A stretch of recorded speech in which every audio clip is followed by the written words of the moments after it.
আমাদের মধ্যে যে ভেদাভেদ এবং অন্তর্দ্বন্দ্ব আছে এগুলো আমাদের পরিত্যাগ করতে হবে দলের স্বার্থে। প্রথমত দলের স্বার্থেই আমাদের নিজস্ব ব্যক্তিগত, আসলে অনেক তাত্ত্বিকরা অনেক জ্ঞানীগুণীরা বলে গেছেন মানুষের মধ্যে দ্বন্দ্ব এবং ভেদাভেদ থাকে হচ্ছে ইগোর জন্য। আমরা সবাই ইগো এত বেশি হয়ে যায়, নিজের বড় হওয়া, নিজের অভিমান, নিজের মান সম্মান নিয়ে নিজেকে নিয়ে এত ব্যস্ত হয়ে যায়, সেটাই কিন্তু সবচেয়ে বড় মানুষে দ্বন্দ্ব সৃষ্টি করে।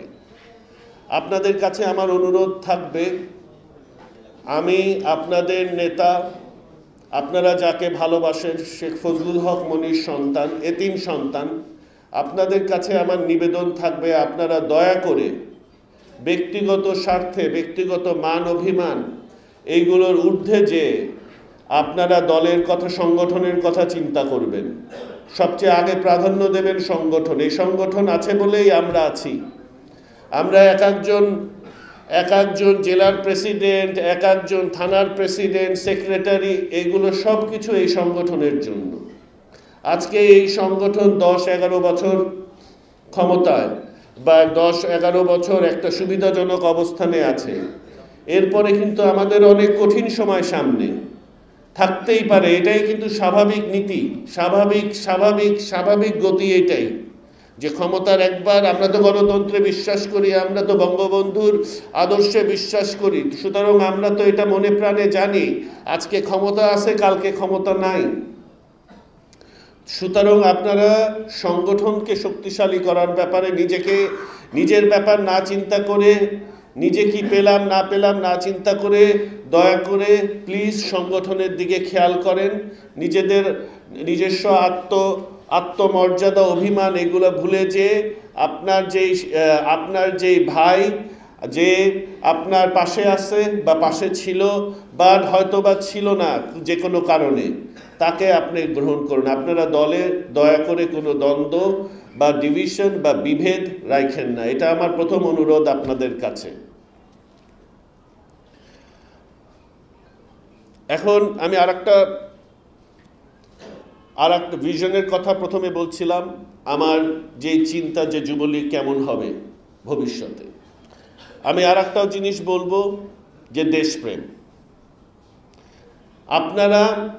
আমি ধরে নিতে পারি, আমার বিশ্বাস এটা বিশ্বাসের জায়গা, এটা ভুলভ্রান্তি থাকতেও পারে, কিন্তু আমি ধরে নিতে পারি, আমার বিশ্বাসের জায়গাটা আপনাদের সাথে শেয়ার করি।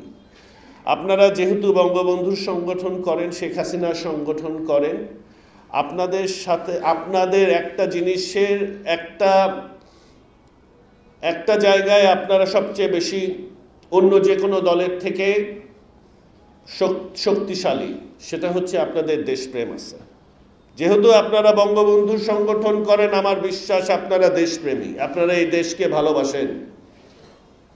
সেই জন্যই আপনারা আজকে আওয়ামী যুবলীগের নেতৃবৃন্দ। সুতরাং আমাদের কর্ম হবে এই দেশপ্রেমের উপর ভিত্তি করে ভবিষ্যৎ প্রজন্মকে সামনে নিয়ে আসা, ভবিষ্যৎ প্রজন্মকে উদ্বুদ্ধ করা দেশপ্রেমের ব্যাপারে। এবং দেশপ্রেম থাকলে কি জানেন, দেশপ্রেম থাকলে দুর্নীতি হয় না। আসল দেশপ্রেম যদি থাকে সেই জায়গায় কোনো দুর্নীতি হয় না। প্রকৃত দেশপ্রেম থাকলে, আমি আগে যেগুলো বললাম, বিভেদ, উচ্ছৃঙ্খলা, এইগুলা কিছুই থাকে না। আমাদের যেটা সমস্যা হয়তোবা হয়েছে, আমরা শৃঙ্খলা থেকে যেভাবে সরে গেছি, আস্তে আস্তে আমরা দুর্নীতির দিকে ঝুঁকছি। এটা আমি কোনো ব্যক্তিকে দোষ দেব না, কোনো গোষ্ঠীকেও দোষ দেব না, এটা একটা সামাজিক অবক্ষয়। এইটার জন্য কোনো ব্যক্তিও দায়ী না, গোষ্ঠীও দায়ী না। আমরা একটা সামাজিক বিবর্তনের মধ্যে দিয়ে গিয়েছি, রাজনৈতিক বিবর্তনের মধ্যে দিয়েও আমাদের দেশটা গেছে। আমাদের বিভিন্ন সময় মিলিটারি শাসন আসছে, তারপরে আমরা দেখেছি ক্যান্টনমেন্ট থেকে উদ্বুদ্ধ রাজনৈতিক দলরা কিভাবে নিজেদের শক্তিশালী পকেট ভরে আমাদেরকে শোষণ, বঞ্চনা এবং নির্যাতন করেছে। সেখান থেকে আমরা ভাবছি হয়তোবা যে পকেটে টাকা আসাটা ইম্পর্টেন্ট, কারণ আপনারা অনেক ত্যাগী, আপনারা অনেক ত্যাগ করছেন, অনেক শোষণ বঞ্চনার শিকার, এই ব্যাপারে আমার কোনো সন্দেহ নাই। তো সুতরাং এটা একটা সামাজিক অবক্ষয়, এ ব্যাপারে আমি আমার লেকচার দেওয়ার কোনো নাই। এটা একটা সামাজিক অবক্ষয়, আপনারা এটা খেয়াল রাখবেন, এই ব্যাপারে অ্যাওয়্যার থাকবেন এবং দুর্নীতি এবং দেশপ্রেমী হবেন, এবং সে কারণেই আপনারা দেশপ্রেমী হলে অটোমেটিকলি আপনারা দুর্নীতি থেকে দূরে থাকবেন, এটা আমি বিশ্বাস করি। সুতরাং আপনাদের দেশপ্রেমের যে ফিলিংগুলো আছে, যে অনুভূতিগুলো আছে, ওইগুলো আপনারা তুলে আনবেন।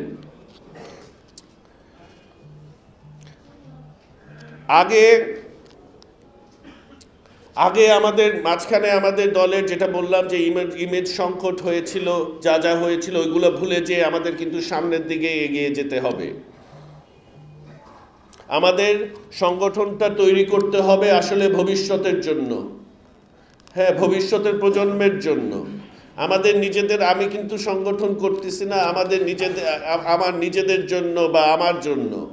আমি এই সংগঠনের দায়িত্ব নিছি ভবিষ্যৎ নেতৃত্ব তৈরি করার জন্য, যারা বাংলাদেশকে বঙ্গবন্ধুর সোনার বাংলা, যেটা আমাদের জননেত্রী শেখ হাসিনা অক্লান্ত, অপরিসীম এবং অসীম পরিশ্রম করে একটা জায়গায় নিয়ে আসছে, সেই দেশটা কারা নেতৃত্ব দেবে, সেই দেশটা কিভাবে হবে, কি হবে তার ধারা, অগ্রগতির ধারা, সেটার জন্যই আমাদের পলিটিক্স, আমাদের যুবলীগের পলিটিক্স হবে।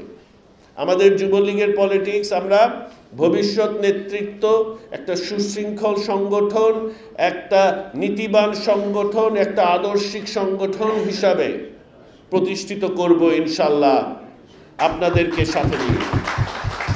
আপনারা ধৈর্যশীল হন, আপনারা আপনাদের সমস্যার কথা আজকে বলবেন, আমরা শুনবো, আমরা দিক নির্দেশনা দেব, কিছু জিনিস আমরা অ্যাড্রেস করব, প্রতিক্রিয়া আমরা দিব। আপনাদেরকে সাথে নিয়ে ইনশাল্লাহ আমরা সামনের দিকে যাব। আপনারা দোয়া করবেন আমাদেরকে, দয়া করে আমাদের হাত এবং আমরা একে অপরকে শক্তিশালী করব, এটাই হচ্ছে আমার অঙ্গীকার এখানে। সুতরাং আমি আর দীর্ঘায়িত করলাম না, আপনাদেরকে আবার সাধুবাদ জানাই। আপনাদেরকে এখানে পেয়ে আমার ভাল লাগতেছে, এটা আপনাদের ডিভিশন